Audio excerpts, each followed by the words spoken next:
Good morning again, ladies and gentlemen.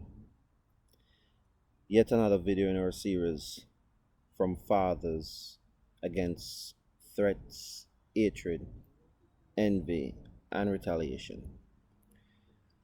We are examining the role of the absentee father, why it's so prevalent in our black African communities, and why we need to fight against it and establish much more of an input in the father's life, in the father of the father in the life of the family and the children. So we are taking a look at each of the letters of the word father through the lens of my own experiences as a fatherless child and my experience as a father. Today we are taking a look at the letter E, and E in that sense is envy. I just want to recap for those of us who might be joining these videos for the first time that this is not an attempt to bash anyone personally or generally.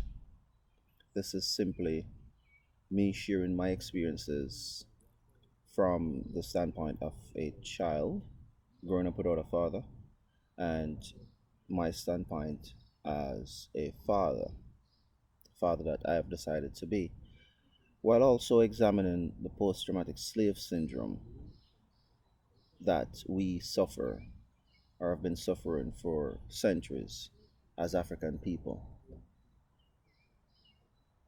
The willful or intentional division of our family that has taken deep root and are attributed to some of our actions today, including the fatherlessness that's prevalent in our society.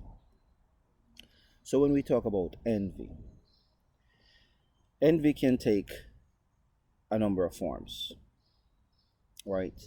And if we look at envy from the perspective of the female who is pushing the father aside through envy, we can look at envy through the lens of oftentimes a relationship may have gone sour, someone might have moved on.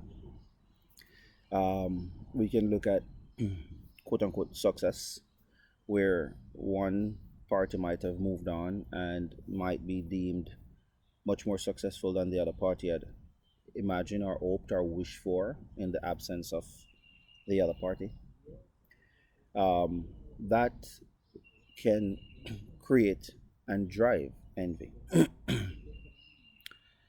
We also look at envy from the perspective of the relationship that the separated child and father might have formed. It's common that even given the forced separation of father and child, that father and child will reconnect, or children will reconnect and forge a great bonding relationship. That can cause envy among those who were advocating for, if not fiercely actively forging that separation in the first place. So envy can form from that beautiful thing of a great union between father and child or children. Now, we, meaning us, fathers against threats, hatred, envy, and retaliation, are seriously standing up against that envy, right? And not letting that envy drive any further wedge between us and our children. We are imploring our queens, we are speaking directly to our queens, not against our queens, to also understand that we, us as black African people, are suffering from this deep rooted trauma that sometimes cause actions that we are not even consciously aware of because of that trauma. What I'm saying is that we think we're doing something meaningful that's oftentimes selfish, that comes from someplace deep that we're not even thinking about because of that trauma that we've been suffering for over hundreds of years. So I'm imploring us again, kings and queens, take a deep look within ourselves and the actions that we take as it relates to our children and each other's role in the life of our children. And just make sure that we are taking the right actions, that we're not taking actions of threats and today envy.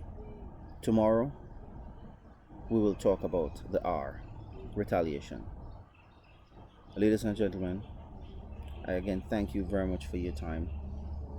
I'm kindly asking you to share these videos and subscribe to our channel so you can continue to get our take on the word Father.